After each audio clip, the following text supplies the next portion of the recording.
Hi, welcome to Zahn Associates. It's an exciting week. It's AILA's 2020 virtual conference. I'm gonna do a review for each session. Well, not every session, but the sessions that I'm attending. And we're gonna be sharing it with you. Now, if you're not familiar with AILA, it's American Immigration Lawyer Association. It's the largest immigration lawyer association in the United States, probably in the world. Each year, thousands of attorneys around the world will be gathering to discuss the pressing immigration issues of the day, discussing strategies and tips, and AILA will be inviting the top immigration lawyers on these subject matters to present their findings. Now, before we get started, a quick disclaimer. The opinions expressed in this video are solely mine. Even though I am an AILA member, my opinions do not represent the opinions of AILA organization, nor even the opinions of the speakers themselves. You can download the original video and presentation from AILA University so you can fact check everything I'm saying. My goal is to present a short, condensed summary of the presentations that I witnessed and also express kind of my opinion. If you like this kind of video, please subscribe, follow, and you can also look to AILA University. They provide awesome content. Now let's get started. Here we go. Day 1, Session 2, Hot Topics. Another term for this session could be called Banzilla because the government wants to ban everything. Now, AILA each year during these Hot Topic sessions invites the leading immigration scholars and thinkers and practitioners to discuss the hot topics and issues that's affecting the nation, the agency, and the world as a whole. They discussed a lot of key things, but it can all summarize under the banner of Banzilla. Basically, each speaker went down the list talking about all the different things that this administration has banned and what AILA is doing in response to that. It's super exciting. Let's dive into it. The first thing is the southern border. This is probably one of the biggest things the Trump administration has done to prevent people from coming into the country, preventing people from going up to the border and filing for asylum. Out of 20,000 applications, typically, they reviewed it, they've only allowed 2. In the name of the pandemic, in the name of safety, they are rejecting these applications, so people cannot even do it. And that's assuming they even made it to the border. Now, if you guys remember from the news not too long ago, the US and Mexico went into this agreement so that Mexico would block off people from getting to the border. So after being dissuaded over and over, all these refugees trying to make it to the border, trying to apply for asylum based on international law, now they're being turned away in the name of a pandemic. So that is one of the biggest things that they have done. In 20,000 applications, only 2 has been reviewed. On top of this, USCIS has canceled a lot of their field offices around the world. And in the past, another way to apply for asylum is you could apply at a USCIS field office overseas without having to physically be in the border or fly into the US and apply it at the airport. You can apply overseas. Well, with those offices closed, now you don't even have the opportunity to do that, right? So pretty much, Banzilla number 1 from the Trump administration is basically canceling asylum as the entire field altogether, because if people can't apply, if people are turned away, then this entire field is basically gone. All right, Banzilla number 2, USCIS Shutdown. USCIS is the government agency that processes all immigration paperwork. If you're getting a sibling green card, if you're getting a spouse green card, if you're getting H-1B, if you're getting a travel permit, if you're getting a green card, it all goes through USCIS. Recently, USCIS has requested a $1.2 billion bailout because they ran out of money. The official reason is that it's because of the pandemic, but words on the street and also my personal opinion and also many of my colleagues think that it's not because of the pandemic. There's many other reasons that went into why the agency has ran out of money. It's been the most profitable in recent years. They have hiked up the immigration costs by 20%, and then they're going to increase it by a potential 20% and another 10%. So the application fee largely funds the immigration paperwork. The reason why it has completely ran out of money is because in the past 4 years, they have doubled the size of USCIS. They have hired so many more workers. I don't know if it's exactly double, but we know they hired a lot of people. And reason they hire so many people is because they're going to do a lot of fraud checks and duplicating and denying cases. The reason is that they are claiming that USCIS is not a benefit organization. It is a vetting organization, which means they are not here to try to give you a lot of benefits. They're trying to deny you all these benefits. Now, the problem with that is every benefit agency is a vetting agency, right? You have to look at the document to see if they qualify. And every vetting agency, you're vetting them from something, which you are a benefit. It's the same coin, different sides. And so any skew on that is actually incredibly wrong. But the point is that this administration has hired tons and tons of people to USCIS, and the application size has actually gone down because they made it more difficult, and the processing time has gone longer. All right, so let's do the math. Less application fees, double the amount of cost and human capital to process all the applications, a longer time to process the applications, really leads to an agency running out of money, right? And so just like all the companies that have gone bankrupt, so USCIS is going bankrupt and they're asking for a bailout. They for sure will get the funds. What AILA is doing is they're trying to get Congress to put a condition on the bailout so that USCIS itself as an agency will be more accountable to how they are spending the money. Where is it going? Where is it going to all these vetting agencies, all these fraud inspectors? How are you spending the taxpayer money, and is it actually achieving what you want it to achieve, right? You can't just be splurging the money, hiring all these people and let them do nothing, or double checking the application for things that doesn't need to be double checked, right? The third Banzilla is actually super concerning. USCIS is canceling attorney representation at interviews. This is huge. Okay, to be fair, we don't know if it's because of it's a pandemic or because of the furlough, but basically attorneys are no longer able to represent their clients at these interviews. Now, if it's just a pandemic, a temporary situation so that we don't have a lot of people get together in one room for social distancing purposes, okay, we understand that. But not even allowing them to be on the phone, that seems to be kind of off, right? So the AILA speakers are urging all clients and attorneys to fight for their rights so that they are represented at these interviews, at least on a phone call or FaceTime or Zoom, so that they can be there during the interview when the officer is challenging the client on all of these things, right? I mean, if you waive the right, it's like going to a court trial and the prosecutor is not allowing your attorney to represent you, to speak on your behalf, to present your case, and then they're directly challenging you and cross-examining you. And that's not your ability. And that's just insane. These interviews are critical and they're super important.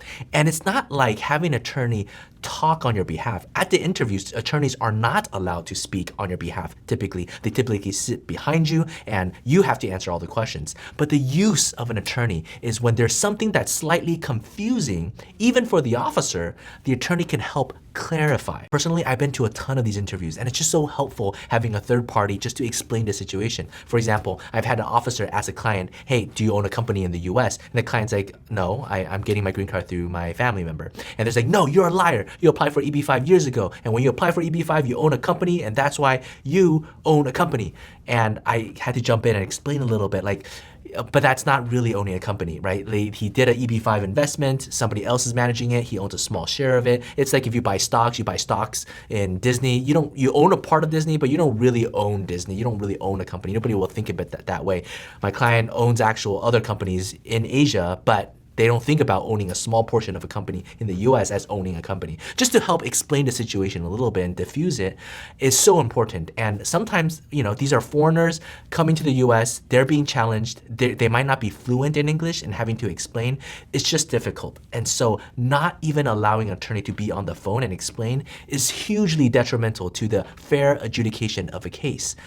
And that is a huge problem. Banzilla number 4, immigration judges. This administration is putting in 26 new immigration judges, and a lot of their background is questionable. They have affiliation to hate groups and different groups that with really not impartial position.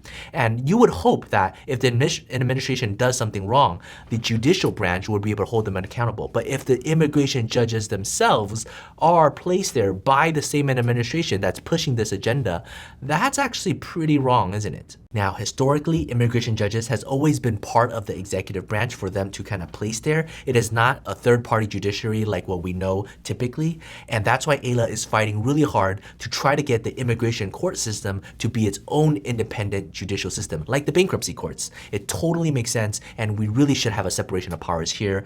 But right now, it isn't. Without an independent judiciary, this administration is putting in 26 new immigration judges and waiving the probation period. They're immediately able to execute their philosophy, their values, and their beliefs, and they're really anti-immigration. And that's a really bad position for an immigration judge, or any judge for that matter, right? As a judge, you should swear your loyalty to the Constitution and you should try to firmly uphold the law. Now, judges can't differ on opinions, but it should be independent from politics. We believe that as a country. Why don't we put that in place with the immigration court system? It's insane. Banzilla number 5, DACA. If you watch the news, you would know how important DACA is to the immigration community and how important it is to this next presidential race. Recently, the Supreme Court shut down Trump's efforts to cancel DACA.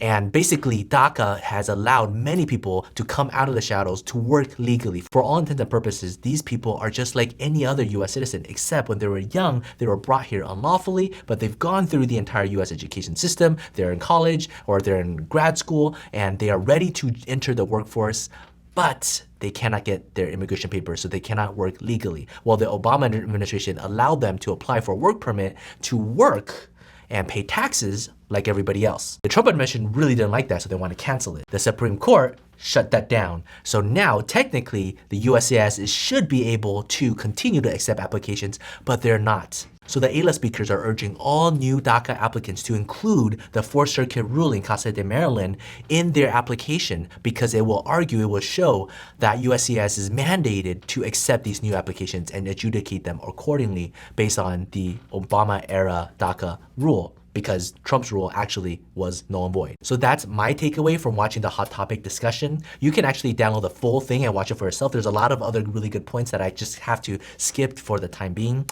Now, after watching it, I hope you don't feel too discouraged. I actually feel very encouraged. Even though the government is so big and there's ICE and there's immigration judges that have ulterior agendas and all these different things that's cramping up the system, that's not even allowing you to apply for the rightful benefit that international law dictates, in all these different ways to prevent you from getting what you deserve. After hearing the speakers, it's actually super incredible that there's this entire body of lawyers trying to make it right? We're not trying to fix a system a year from now. We're not just telling you that there's all these problems. But anytime you see a problem, AILA immediately jumps in and fights on behalf of their clients, on behalf of its members, and trying to fix the system as a whole. And personally, I'm constantly seeing AILA do different things to improve the system and making USCIS accountable for their actions. And there are a lot of success that come out of it, right? Like the Supreme Court ruling, the Harvard-MIT lawsuit against Department of Homeland Security and ICE, and every single district in this country, AILA attorneys are constantly challenging things that are not right, unjust, unfair. Now, what's really important for you to know, and this is something that I learned in law school, is that you are the one that's changing the law. It's not the attorneys, it's not the judge, and it's not the lawmakers. If you see something that's unjust, if you are suffering something that's not fair, that's not right, you have to voice it. You have to bring that claim to an attorney. An attorney can take that and argue it zealously as much as possible so that it can go before a judge, and then the judge can then rule on it, and so it can become a precedent. If attorney doesn't bring the case, the judge can never rule and never becomes a precedent, and it cannot therefore change the system, right? The administration can put out its agenda. USCIS can adjudicate it according to those principles and deny applications. But until and unless you, the applicant itself, brings the case before the courts, there's no way to effectively change the system. And it's still a fair system. It still could work. You just have to bring the case. And we know you have to wait years and years through this application process. And then when something goes wrong, you have to wait years and years for it to be corrected through the immigration court system. We thank you for your patience. We thank you for your faith in this country to be better. We thank you for even wanting to be here and not just give up. You are making America great again. If you've never been to AILA's national conference before, after each session, typically all the attorneys will get together and ask the speaker questions. They will ask each other questions. They'll discuss the issue at hand. It's a super fun time networking event before the next session starts. Now, since we're not at the conference, but I'm pretty much treating as if I'm at the conference for the next 4 days, if you have any ideas or suggestions, please leave a comment below or email us or call us. Just let us know your thoughts and we'll be happy to engage with you. Again, a huge shout out to AILA University for putting together this conference on such a short notice, especially given the pandemic, as well as all the speakers that carved out their time and prepared this presentation to help educate the rest of the AILA community on these important topics. I know I personally gain a lot from it and I go every single year. Now for the viewers, if you like this video or are interested in more videos like this, please subscribe, leave a comment, let us know what other things that you want to see. We'll be happy to create more videos that are like this. Have a great rest of the conference. Take care. Bye-bye.